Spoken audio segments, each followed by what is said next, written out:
Among history's most remarkable figures, two women stand whose strength and legacy still echo across centuries: Amalia of Oldenburg and Sophia of Hanover. Each navigated shifting political tides, cultural divides, and dynastic ambitions in a Europe torn between tradition and transformation. Let us begin with the first, Amalia of Oldenburg. Amalia of Oldenburg was born on the 21st of December in the year 1818 in the Grand Duchy of Oldenburg in northern Germany. What destiny awaited this young duchess born in a time of rising monarchies and nationalist hope? How did her charm and elegance capture the heart of a distant kingdom? And why did her reign, once welcomed with joy, end in exile and silence? Her journey from hopeful queen to controversial consort would shape Greece's early monarchy and leave a complex legacy. Please watch my full video until the end, and don't forget to like, share, and subscribe. Please make sure to share it with your friends. Thank you. Now, let us dive into the full story. Duchess Amalia Frederica was born into the royal house of Holstein-Gottorp, the eldest child of Duke Augustus of Oldenburg and Princess Adelheid of Anhalt-Bernburg. Her early life was marked by loss. Her mother died before Amalia was 2 years old. Raised at court and shaped by her father's remarriages and courtly alliances, Amalia was destined for the world of royal diplomacy. Her education emphasized duty, culture, and refinement, preparing her for a future not just of privilege, but of service. And that future came calling sooner than she could have imagined. From a very young age, Amalia's life was shaped by a succession of personal and familial upheavals. The death of her mother in 1820 left a void in her childhood, one that was briefly filled and then reopened by her father's remarriages. In 1825, her father married Princess Ida of Anhalt-Bernburg, who passed away only 3 years later. His third marriage in 1831 to Princess Cecilia of Sweden brought more half-siblings into Amalia's life, but also reinforced the transient nature of affection and family stability in royal circles. As the daughter of a reigning duke and the product of multiple noble bloodlines, Amalia was raised in a court that prioritized appearances, responsibility, and marriage prospects. The sudden changes in her household taught her resilience and sharpened her diplomatic instincts. Her half-brothers, including the future Grand Duke Peter II, occupied positions of power and expectation, while Amalia herself was molded for a different kind of influence, one that would later unfold far from Oldenburg. She became a symbol of dynastic alliance, not just within Germany, but across Europe. Her serene beauty, Lutheran piety, and poised demeanor earned her admiration. And in the eyes of one foreign monarch-to-be, Prince Otto of Bavaria, she represented not only noble lineage but the hope of stability and grace for a fragile new kingdom. But before she could become queen, she would first become a bride in a match that would redefine her fate. By the mid-1830s, Greece was a newly independent kingdom in need of structure, and King Otto, a young Bavarian prince appointed by Europe's great powers, was searching for a consort. Otto, the second son of King Ludwig of Bavaria, had assumed the Greek throne in 1832, but with no queen and no heir, the monarchy lacked both personal and symbolic stability. It was during a journey through German territories that Otto encountered Amalia at a health resort in Marienbad, Bohemia. She was just 18, cultured, composed, and ready for duty.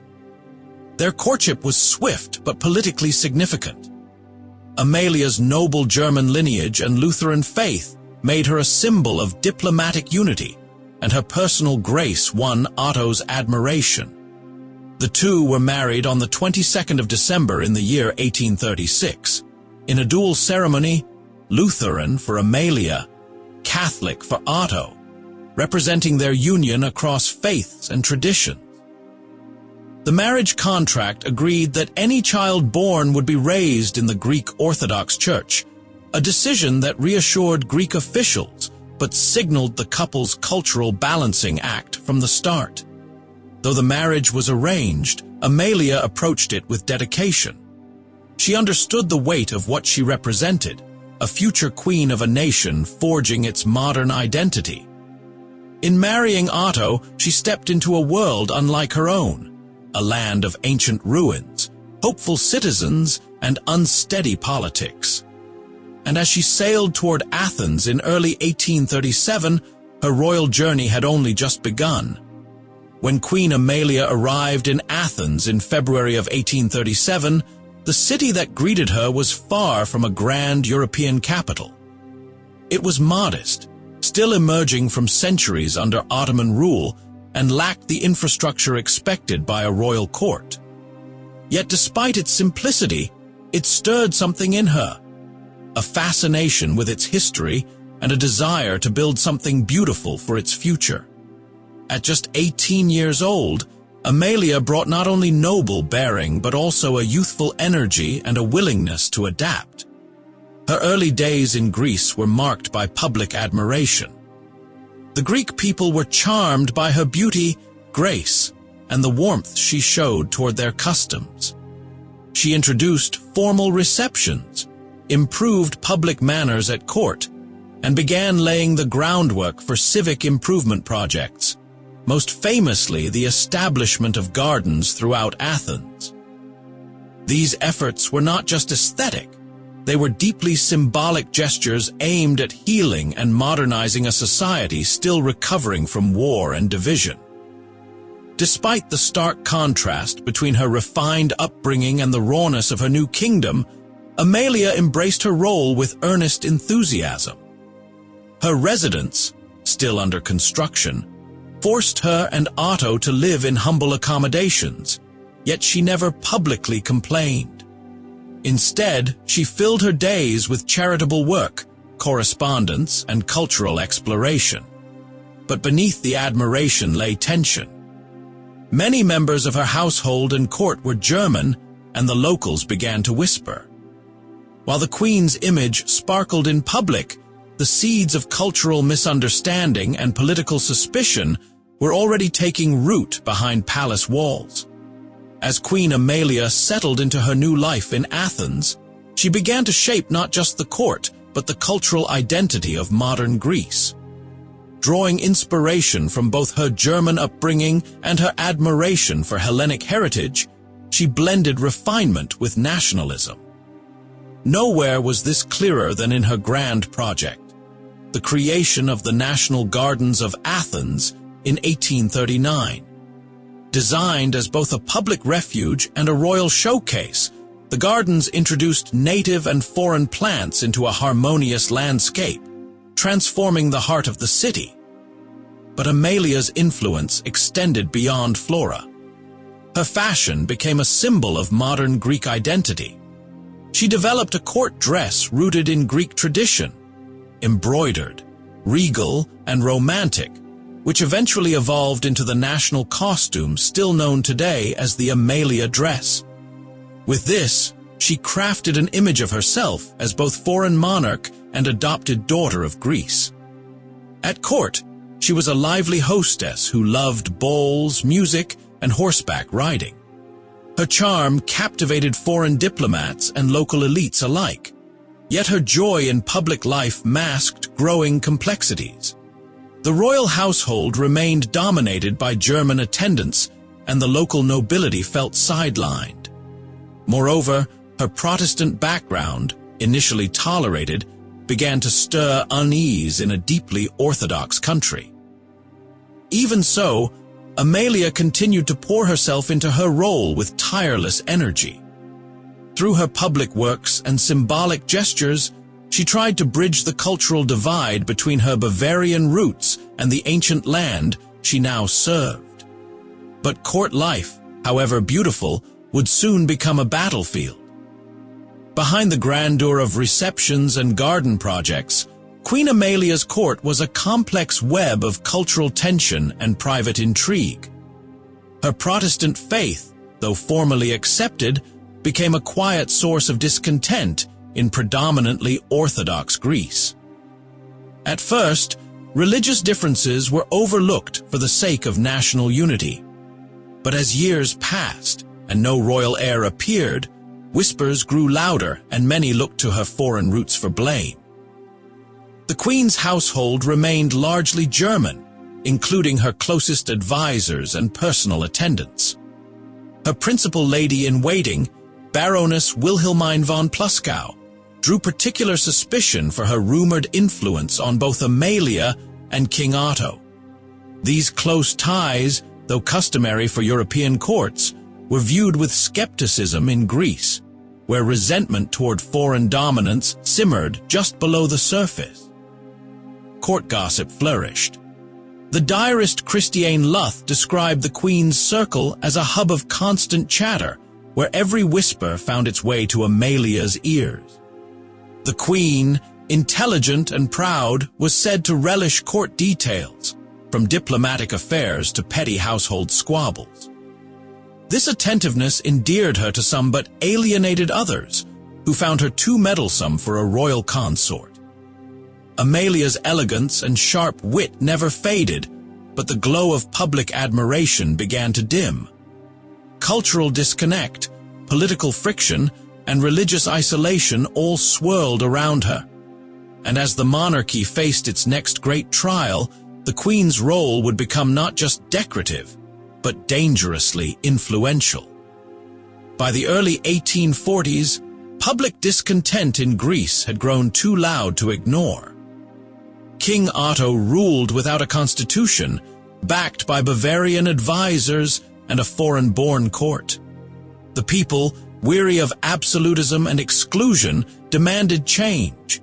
And on the 3rd of September in the year 1843, their voices erupted into a revolution that would shake the palace. Thousands gathered outside the royal residence in Athens, calling for a constitution. Armed troops encircled the palace, and tension thickened in the air. Queen Amalia, ever beside her husband, understood the danger. She reportedly told Otto there were only two choices: sign or abdicate. Her nerves frayed, she prepared for the worst, even packing her books and advising her sister Frederica to flee. The Queen's presence during those volatile days was steady, if strained. She shared in the fear that the palace could be stormed, that a masquerade of violence might unfold. But she also shared in the final decision. Otto agreed to grant a constitution. In doing so, the monarchy preserved itself for a time. Though the immediate crisis was averted, the revolution exposed deep fractures within Greek society and its monarchy. It also revealed Amalia's growing political role. She was no longer just a decorative figure. She had stood at the center of a constitutional shift. But this visibility came at a price. In the eyes of some, she had crossed a line. And soon, even more personal failures would turn admiration into accusation. Despite Queen Amalia's devotion to Greece and the monarchy, one painful truth cast a long shadow over her reign: she never bore an heir. In a society where royal continuity was sacred, the absence of a child became both a personal sorrow and a national crisis. For years, she endured whispered blame, awkward silences, and public speculation. In an era when infertility was often seen as a woman's failure, her active lifestyle, particularly her love of dancing and horseback riding, was unfairly cited as a cause. Medical treatments were pursued discreetly until her 35th birthday, but none proved successful. Without a child to secure the dynasty, succession plans shifted to King Otto's younger brothers. Still, rumors persisted that Amalia secretly hoped her half-brother, Duke Olimar of Oldenburg, might be named heir, a suggestion that stirred political unease and further undermined her popularity. The Queen's influence over Otto, already a point of contention, now became a source of resentment. Critics accused her of meddling in affairs beyond her station, while whispers of German favoritism continued to erode trust. Her closest confidante, Wilhelmine von Pluskow, was suspected of steering royal policy behind the scenes, a notion the public viewed with suspicion and frustration. Amalia's beauty, charm, and early optimism could no longer shield her from criticism. The once beloved queen now stood at the center of scandal and doubt, burdened by expectations she could not fulfill. And as unrest simmered once more, her role would soon shift again, from royal consort to ruling regent. In the years that followed the constitutional crisis, Queen Amalia's involvement in political affairs deepened. Twice during King Otto's absences, first in 1850 and again in 1861, she officially assumed the role of regent. These were not merely ceremonial duties. Amalia held real authority, navigating the demands of a fragile monarchy and a restless population. Her regencies were marked by decisive action and diplomatic calculation. She managed court appointments, reviewed petitions, and maintained correspondence with foreign leaders. Her style was confident but polarizing. Supporters praised her composure and intellect, while critics viewed her regency as a further intrusion of German influence into Greek politics. Much of this criticism centered around her closest advisors. Baroness Wilhelmine von Pluskow, long suspected of manipulating policy through her access to both Amalia and Otto, became a lightning rod for accusations. Gossip painted the queen as stubborn and influenced, more Bavarian than Greek in spirit, a monarchess out of step with her people. Still, Amalia persisted. She believed in her adopted kingdom and in her role as a guiding force during uncertain times. Her efforts to uphold stability, however, often clashed with a nation eager for reform and autonomy. The queen's political visibility, once a sign of royal strength, now fed a growing divide. While Amalia never ceased to serve with dignity, her time as regent further blurred the lines between personal loyalty and national identity.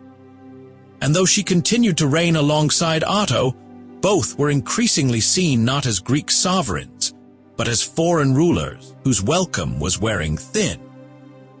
In the midst of political tension and personal trials, Queen Amalia turned to symbolism to bridge the growing gap between monarchy and people. One of her most lasting legacies emerged not from diplomacy or decree, but from fabric, embroidery, and tradition. In the early years of her reign, Amalia designed a new court dress inspired by Greek folk garments, a romantic fusion of royal elegance and local heritage. This attire, later known as the Amalia dress, combined rich velvet jackets, lace-trimmed white shirts, pleated silk skirts, and a tasseled fez or soft cap. It captured the spirit of Greece's history while honoring its aspirations for modern identity. Worn first at court and later embraced by citizens across regions, the dress became a national costume, one still recognized today as a symbol of cultural pride and feminine strength. Amalia's choice to adopt this style was not merely aesthetic.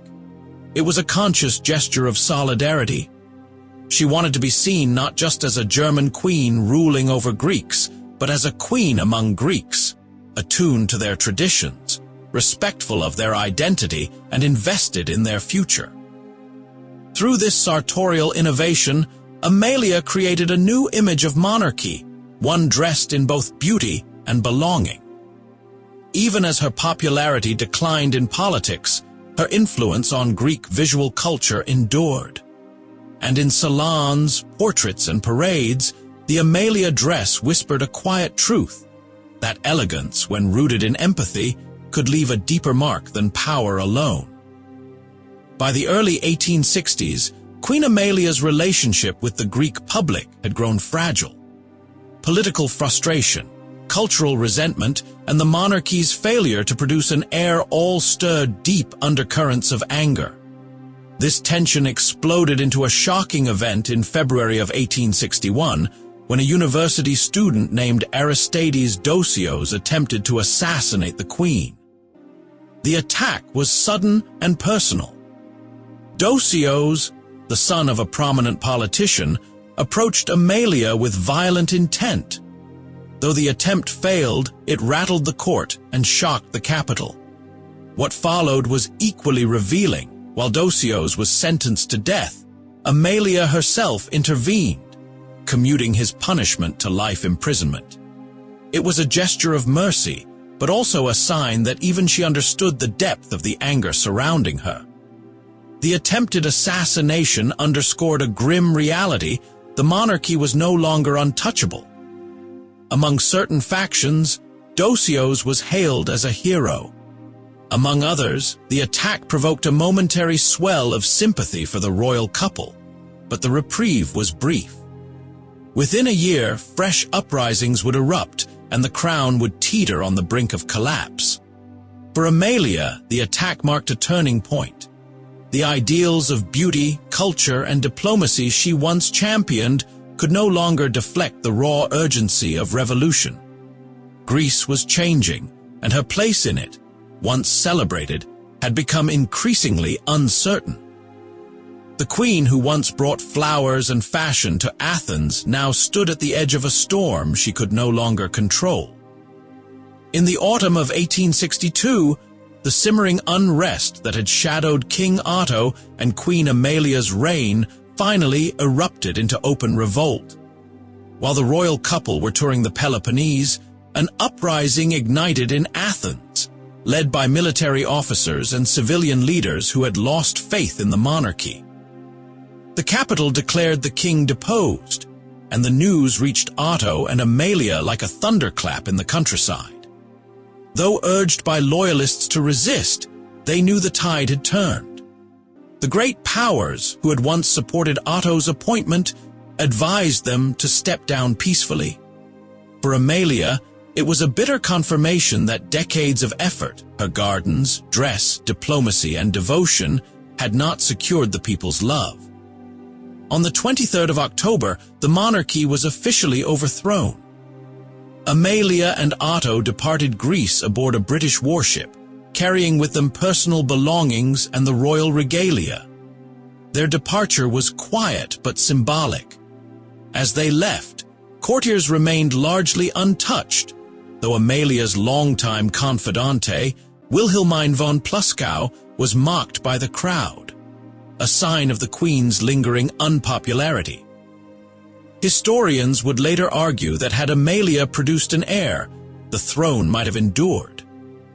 But deeper than succession was the sense that the monarchy had failed to transform itself into something truly Greek. And so the couple sailed away, not as rulers removed by force, but as figures gently released from a role they could no longer fill. The Queen of Greece was now a queen in exile, her crown left behind in a land that had once welcomed her with roses. After their expulsion from Greece, Amalia and Otto resettled in Bavaria, where exile took on a rhythm of quiet reflection and bittersweet routine. They chose to live not in defiance, but in dignity, speaking Greek for 2 hours each day to preserve the memory of the country they once ruled. Their lives slowed, but their habits remained royal. Amalia maintained her grace, correspondence, and connection with friends and family across Europe. Though no longer queen in title, Amalia continued to carry herself with the same formality and purpose. She wrote frequently to her brother, Grand Duke Peter II of Oldenburg, and to her sister-in-law Mathilde Caroline of Bavaria. These letters, filled with emotion and careful recollection, now serve as valuable records of her inner world, the thoughts of a queen without a throne. In Bavaria, Amalia found time for quiet contributions. She supported charitable efforts, preserved her personal archives, and lived simply but with a sense of purpose. Yet behind the composed exterior lingered the ache of disappointment, a reign that began with such promise, now remembered for exile and unfulfilled hope. Otto's death in 1867 left Amalia alone, yet she remained devoted to his memory. In public, she wore mourning with dignity. In private, she protected the legacy they had once tried to build together. Bavaria gave her shelter, but her heart never fully left Athens. She had come to Greece as a foreign bride, and left as a queen who had loved her adopted country, even as it let her go. Though Queen Amalia's reign ended in exile, her influence endured in unexpected ways. In Athens, the national gardens she founded in 1839 still flourish, a living monument to her vision of urban beauty and public refuge. Created with care and foresight, these gardens were more than royal ornamentation. They were gifts to a nation seeking order, grace, and peace after years of war.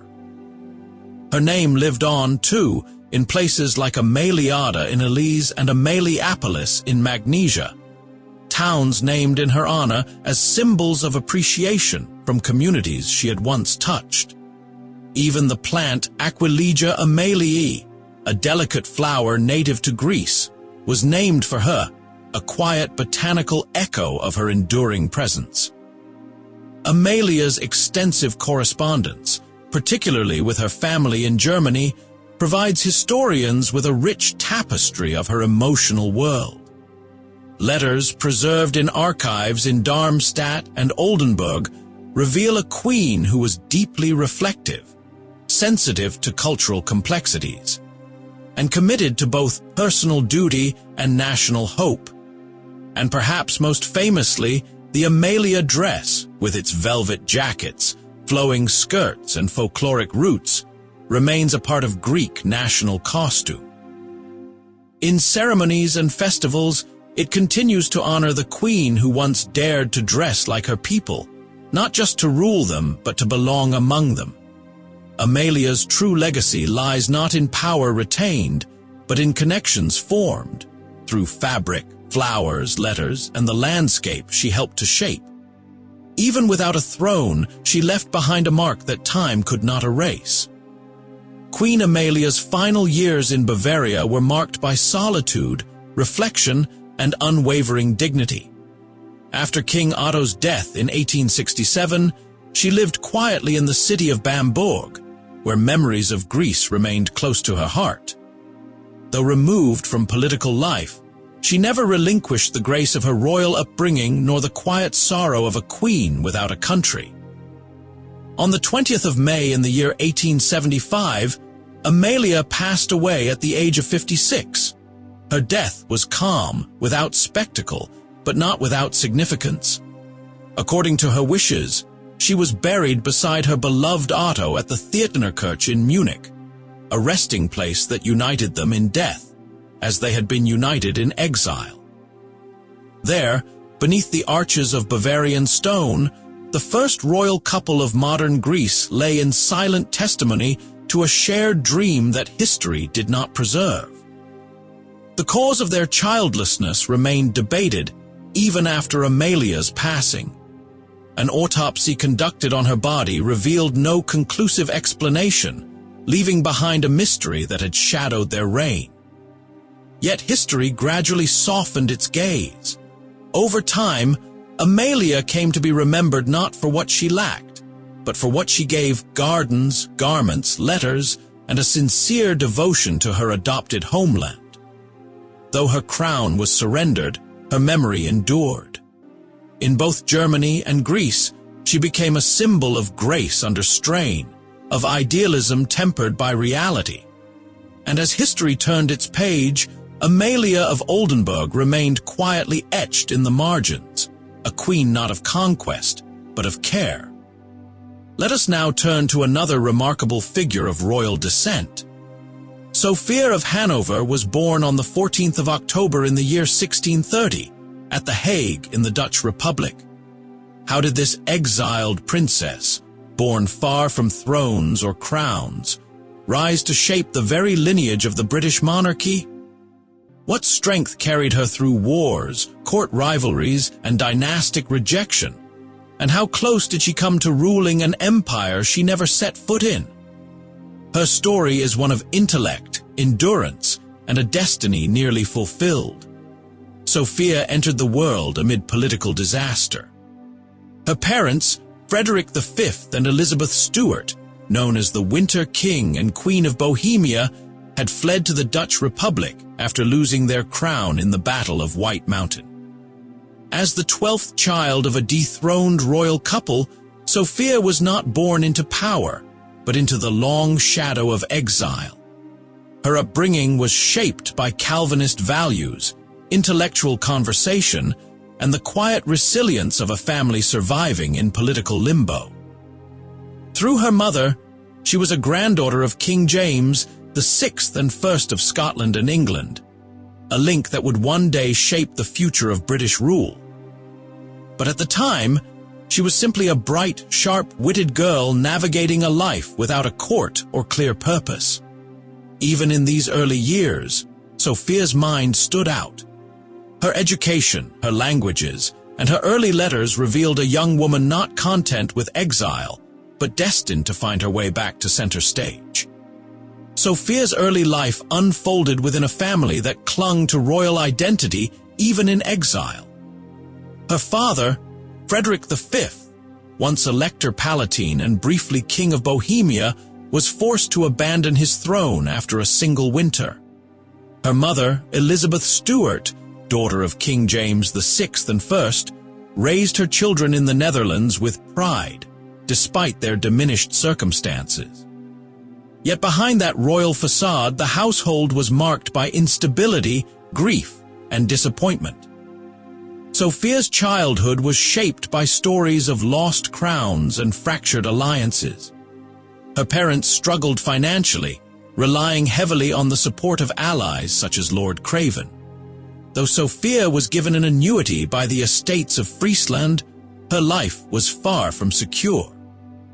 The family moved through borrowed estates, and courtly rituals were maintained more from habit than actual power. Sophia grew up surrounded by older siblings, many of whom were embittered by their family's downfall.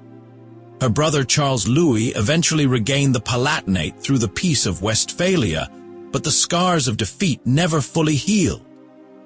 Sophia learned early how quickly fortunes could change and how fragile noble titles could be. Still, her mother's legacy as a Stuart princess carried weight.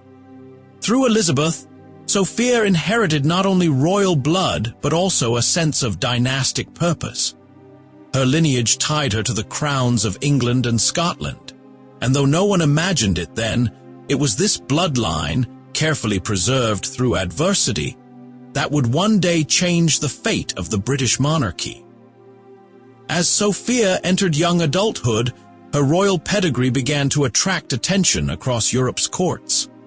Though raised in relative obscurity, she remained a princess of both the Palatinate and Stuart lines, a combination that made her a valuable marriage prospect. Among the suitors who approached her was her first cousin, Charles II of England. Still in exile and not yet restored to the throne, Charles was charming, ambitious, and burdened with political uncertainty. Sophia, however, saw through the glamour.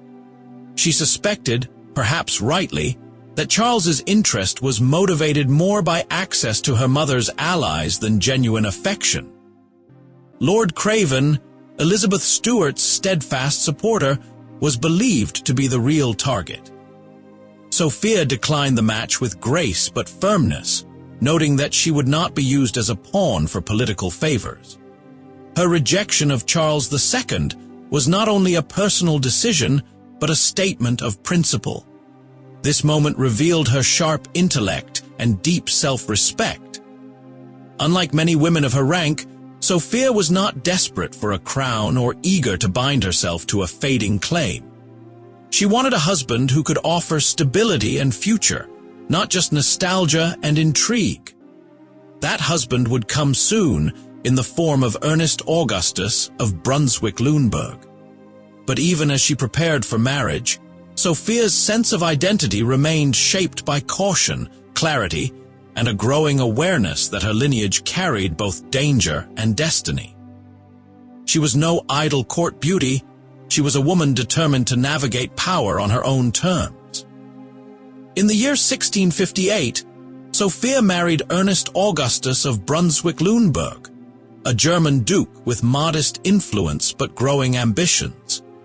The union was a strategic match, but also one that proved personally satisfying.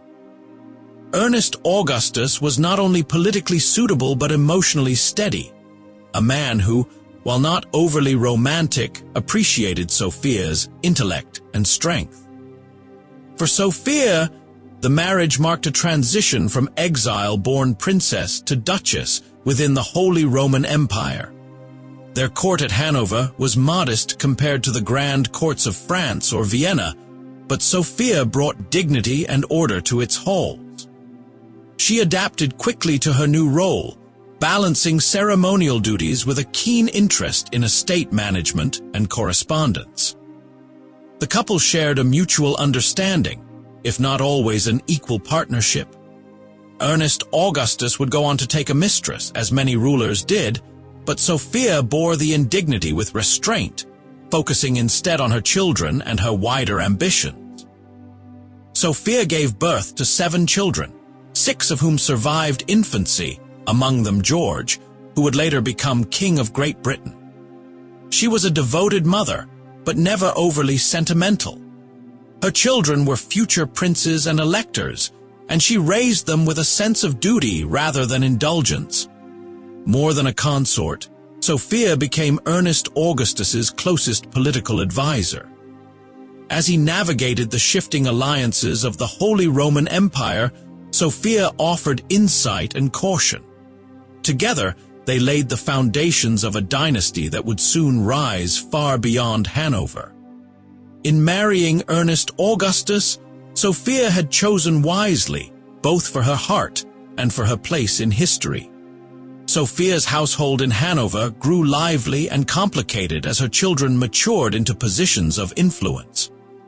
Her eldest son, George Louis, later George I of Great Britain, was serious and pragmatic, while his younger brothers pursued careers in military and ecclesiastical service. Sophia maintained a firm but thoughtful presence, ensuring her sons were educated in governance, diplomacy, and warfare. She was not a mother to coddle, she was a mother to prepare. Family tensions were inevitable.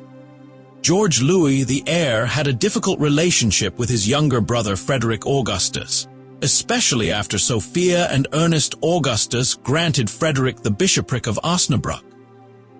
This post, part of the Peace of Westphalia's balance between Protestants and Catholics, added to sibling rivalry within the family. Sophia managed these conflicts with skill, balancing fairness with political necessity. When war erupted, including the Franco-Dutch War and later conflicts involving the Holy Roman Empire, Sophia's sons served in various roles, sometimes on opposing sides of Europe's great tensions. She worried for them, but she also understood that noble birth demanded noble sacrifice. Her letters from this period reveal a woman who felt deeply but acted steadily, guiding her family through the political storms of 17th-century Europe. Her marriage with Ernest Augustus continued with increasing formality. Though his favoritism toward his mistress, Clara Elizabeth von Platen, was no secret, Sophia never lost her composure. She poured her energy into family unity, intellectual pursuits, and long-term planning, preparing not only for her children's futures, but for the moment when her own name might once again rise on the European stage. Beyond her duties as duchess and mother, Sophia cultivated a rich intellectual life that set her apart from many royal women of her era. Among her most influential connections was her enduring friendship with the philosopher and mathematician Gottfried Wilhelm Leibniz.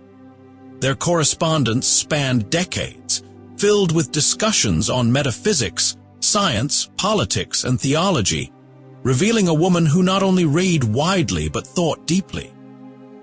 Sophia did not merely tolerate intellectual debate, she thrived on it. Leibniz admired her for her curiosity, her reasoning, and her ability to navigate complex ideas with clarity and wit.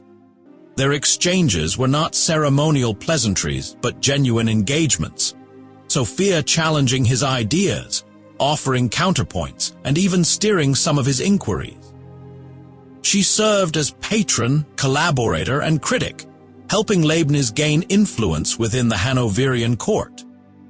In addition to her philosophical pursuits, Sophia took great interest in horticulture and estate planning. At Herrenhausen, she oversaw the development of formal gardens inspired by the French model at Versailles. These gardens were not just displays of luxury. They were ordered, symbolic landscapes reflecting the Enlightenment ideals she embraced. With tree-lined paths, geometric layouts, and reflective waterworks, Sophia created a space of reason, beauty, and serenity in an often turbulent world. Through letters and landscapes, Sophia carved a legacy of intellect and culture. She believed that leadership required more than lineage. It demanded wisdom, taste, and foresight. In Leibniz's reflections, she emerged not just as a noblewoman, but as a true philosopher queen of her age. As the 17th century drew to a close, Sophia's position within the Holy Roman Empire grew stronger. Her husband, Ernest Augustus, skillfully maneuvered through the complex politics of German principalities. In 1692, his ambitions bore fruit when he was elevated from Duke of Brunswick-Luneburg to Elector of Hanover, one of the highest ranks in the imperial hierarchy. With this title, their dynasty entered a new league of power. The elevation came with challenges. Other princes, especially those of Saxony and Brandenburg, viewed Ernest Augustus's rise with suspicion. But Sophia handled the diplomatic strain with her usual grace, building bridges through correspondence, gifts, and careful alliances. Her role as Electress of Hanover, though unofficial in title, became deeply significant in shaping the region's identity and influence. For Sophia, the title of Elector meant more than prestige. It placed her family within reach of even greater ambition, the British throne. With her Stuart lineage and Protestant faith, she now stood closer than ever to becoming a figure of continental and transnational importance. She oversaw court ceremonies, cultural patronage, and the education of her children with renewed purpose. Her correspondence with English allies increased, and she began carefully shaping her public image as both a German matriarch and an English heir. The rise of Hanover was not just her husband's victory, it was the next chapter in Sophia's quietly unfolding plan. From the exile's daughter to the elector's consort, Sophia had come far, and her gaze was now fixed across the North Sea. As the English monarchy approached another crisis in the late 17th century, Sophia's name began surfacing in political conversations far from Hanover. The Glorious Revolution of 1688 had replaced the Catholic King James II with his Protestant daughter Mary and her husband, William of Orange. Yet with no surviving heirs, the question of succession loomed large and dangerous. The English Parliament, wary of returning to Catholic rule, sought to ensure a Protestant future. Several royal candidates were eliminated due to their faith or foreign loyalties. Sophia, as the granddaughter of King James VI and I, stood near the top of a dwindling list. Her Protestant upbringing, reputation for intellect, and stable family life made her an ideal, if somewhat distant choice for heir. Sophia watched these developments with caution and quiet preparation. She began strengthening ties with key figures in England, sending letters, exchanging gifts, and signaling her loyalty to constitutional monarchy. Her court at Hanover took on a subtle British character, blending symbols, titles, and rituals that aligned her more closely with English expectations. But not everyone approved. Queen Anne, the last surviving Stuart monarch, resented Sophia's looming presence. Though they were related, their correspondence was limited and frosty. Anne viewed Sophia as a foreign threat, a woman waiting in the wings for a throne that Anne had struggled to maintain. Still, Sophia's Protestant lineage offered Parliament what few others could: a secure, lawful, and religiously acceptable future for the crown. In this moment of uncertainty, the woman once born in exile stood ready, not by force but by law, to reshape the British monarchy's future. In the year 1701, Sophia of Hanover's long and calculated patience was formally rewarded. The English Parliament passed the Act of Settlement, a transformative piece of legislation that named Sophia as the official heiress presumptive to the English throne. Though many in England barely knew her, the decision marked a turning point in British constitutional history and secured the Protestant succession. Sophia was 70 years old at the time, yet she was vigorous in mind and body, more politically relevant than ever. Her Protestant faith, steady character, and Stuart bloodline had made her the ideal choice in a time of uncertainty. She was placed ahead of over 50 Catholic claimants, a move that underscored Parliament's commitment to Protestant continuity. The announcement caused ripples across Europe. Courts from Vienna to Versailles took notice, and Sophia became the focus of diplomatic speculation. Some praised the English decision. Others questioned whether placing a foreign duchess in line for the crown might trigger unrest. For Sophia, the honor was immense, but she received it with humility and strategic foresight.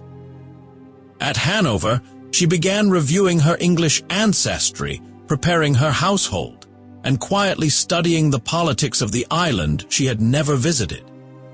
She also increased her correspondence with English nobles, eager to understand the mood and expectations of her future subjects. Though Queen Anne still reigned, the path was now legally clear. Sophia was no longer just a duchess or electress. She was now the woman through whom a new dynasty, the House of Hanover, would begin to shape the future of Britain. After being named heiress presumptive, Sophia's role shifted from distant relative to looming successor. While she remained in Hanover, her eyes and hopes turned toward England. She began making subtle preparations, gathering English advisors, learning more about the customs and politics of the island, and encouraging her son George Louis to be ready for a royal transition. Yet, one significant obstacle remained Queen Anne. Anne viewed Sophia not as a future partner in continuity, but as a rival. Though they shared blood through James I, their relationship was marked by mistrust and silence. Anne, who had lost all her children in infancy and suffered constant health issues, grew increasingly resentful of Sophia's rising status. She refused to grant Sophia an English passport, denied her any official correspondence, and kept her firmly at bay. Sophia, in contrast, maintained a tone of measured dignity. Her letters show restraint and hope, never demanding a crown but never denying her claim. In Hanover, she moved carefully, hosting English guests, engaging in pro-British symbolism, and refining her court to echo the monarchy she was destined to join. But Anne's government remained cautious. The fear of foreign influence, combined with court factionalism and religious sensitivities, made Sophia's accession a delicate subject. Tensions flared whenever her name was mentioned, and some whispered that she would never be allowed to reign. Still, Sophia's ambition never turned to arrogance. She believed her path was lawful, guided by Parliament and Providence, not by conquest or haste. And so she waited. The Act of Settlement, passed in 1701, did more than name Sophia of Hanover as heir to the English throne. It reshaped the very structure of the British monarchy. By legally securing a Protestant succession and excluding all Catholics from royal inheritance, the act marked a bold redefinition of sovereignty rooted in religion, law, and parliamentary authority. Sophia understood the gravity of this legislation. Though passed in England, its reach extended into the heart of Hanover. It was the bridge between two kingdoms, and Sophia was its human symbol, a German-born, Stuart-descended Protestant whose bloodline would ensure stability across borders. For the first time, the English crown's future was clearly tied to a European house, not through conquest, but through legal design. The act also had sweeping consequences for British constitutionalism. It confirmed that Parliament, not divine right, held the final say in royal succession. Monarchs would henceforth rule with the consent of the governed, bounded by laws and religious restrictions. This change would echo through centuries, affecting monarchs from George I to the present day. For Sophia, the act was both a crown promised and a burden accepted. She never saw it as a personal triumph, but rather as a trust to be honored by her family. Through her, Britain's monarchy would gain a new dynasty, one shaped not by accident of birth, but by the careful crafting of law, compromise, and vision. It was a legacy she embraced with pride, even as time continued to test her patience. Though legally the heir to the English throne, Sophia of Hanover remained in a peculiar state of limbo. Year after year passed, and Queen Anne continued to reign, increasingly frail, yet clinging to her crown. For Sophia, it was a time of quiet endurance. She did not demand her inheritance, but she never gave up hope. Instead, she prepared. In Hanover, Sophia kept a watchful eye on English politics. She received regular reports from London, corresponded with sympathetic nobles, and ensured her son George was well versed in British law and Protestant theology. Her court became a reflection of the future she imagined, orderly, English-influenced, and grounded in constitutional ideals. But delay bred doubt. Whispers circulated in both Hanover and London. Would Sophia truly live to become queen? Would Queen Anne block her succession? Would Parliament change its mind under pressure or uncertainty? These were questions no letter could answer. Despite her age, Sophia remained active. She walked daily in the gardens at Herrenhausen, read widely, and kept her wit sharp. Visitors described her as elegant, alert, and politically astute, yet even she could not escape the passage of time. With each passing year, the window of opportunity narrowed. Still, Sophia stayed the course, believing that destiny, shaped by law, not chance, would eventually open the door she had waited a lifetime to enter. But fate, as ever, had its own clock. By the spring of 1714, Sophia of Hanover remained physically vigorous and intellectually alert, even at the age of 83. She continued her daily walks through the sprawling gardens of Herrenhausen Palace, engaging with guests and keeping abreast of the political world she might soon enter. Yet behind her poise, time was closing in. Queen Anne's health was rapidly declining, and rumors swirled in England that Sophia's moment had finally come. Her name, once distant, now filled debates in Parliament and conversations in London drawing rooms. Some anticipated her arrival with hope, others with hesitation. Sophia, for her part, remained composed and ready. On the 28th of May in the year 1714, Sophia wrote a series of letters reflecting her cautious optimism, but fate would intervene just days later. On the 8th of June, while walking briskly through the gardens after a sudden downpour, she collapsed, struck by what many believed to be a heart attack. Despite the swift arrival of attendants, there was nothing they could do. Sophia died on the very grounds she had so carefully cultivated, not just in horticulture, but in hope. Her passing came less than 2 months before Queen Anne's own death, making the timing all the more poignant. She had stood at the very threshold of the British crown, close enough to touch it, only to be turned away by nature's final decree. Still, Sophia's vision would not be buried with her. Sophia of Hanover's death on the 8th of June in the year 1714 marked one of the most striking near misses in royal history. Just 7 weeks later, Queen Anne died on the 1st of August, ending the turbulent Stuart line. Had Sophia lived a few weeks longer, she would have become the first queen regnant from the House of Hanover, a moment that might have transformed not only her legacy, but the narrative of British royalty itself. Instead, the crown passed directly to her son, George Louis, who ascended as King George I of Great Britain. Sophia had paved the way, fought the doubts, and secured the law, but it was her son who would wear the crown. For many in Britain, the transition felt sudden and foreign. A king who spoke little English, who had never set foot in the kingdom, now ruled as the chosen heir of Parliament. Yet none of this would have been possible without Sophia. She had made Hanoverian succession not only plausible, but lawful. Her lineage gave rise to a dynasty that would rule Britain for centuries, through wars, reforms, and empire. And in many ways, Sophia was more than just a forerunner. She was the planner, the strategist, the connector of realms. Her court had mirrored English customs for years. Her letters had eased anxieties.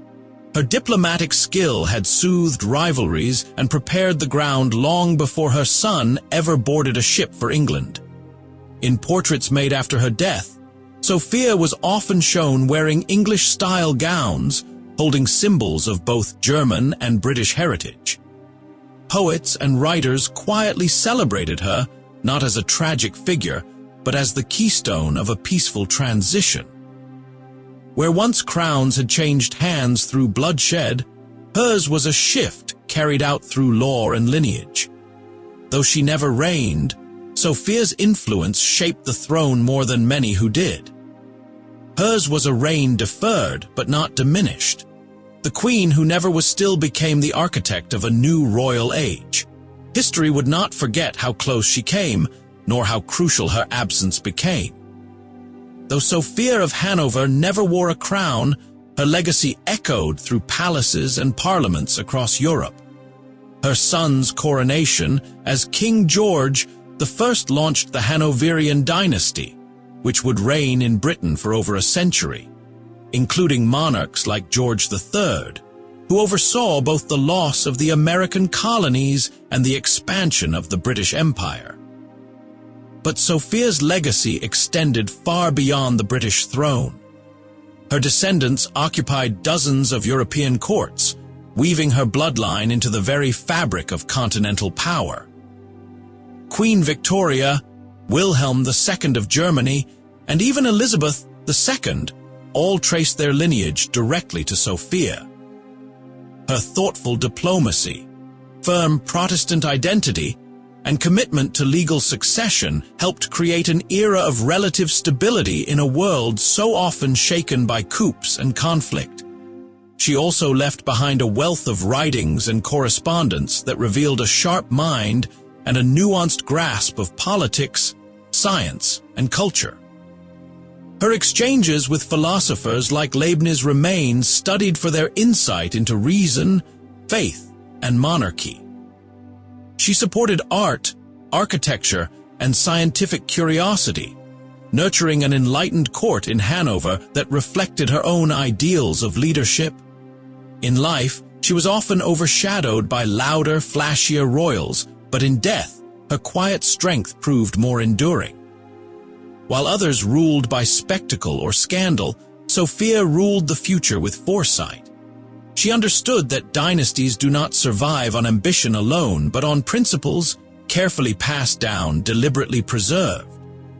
Sophia of Hanover reshaped the future not through command, but through vision. She taught monarchs that power could be cultivated through intellect and character, not just titles or armies.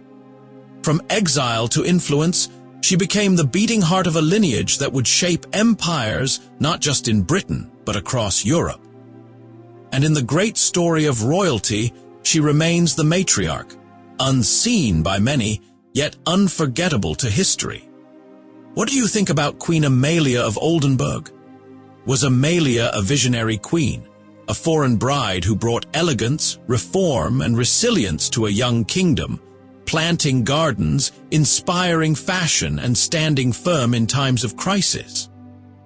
Or was she a misunderstood outsider, caught between cultures, blamed for childlessness, and remembered more for her exile than her reign? And what about Sophia of Hanover? Was Sophia the quiet architect of an empire, a philosopher's patron, a loyal matriarch, and the woman whose foresight secured a royal dynasty that would shape Britain for centuries? Or was she a nearly forgotten shadow, a queen who never ruled, a name in legal documents and a life defined by what might have been? Were these two royal women builders of bridges between nations, or bearers of burdens history never fully honored? Did their strength echo through empires, or did their silence speak even louder? Their lives remind us that power is not always worn as a crown, but carried in the choices made behind palace walls. Let us know your thoughts in the comments. And if these stories moved you, please like, share, and subscribe to our channel for more powerful tales from history. Stories shaped by grace, courage, and unseen influence. Thank you so much for watching.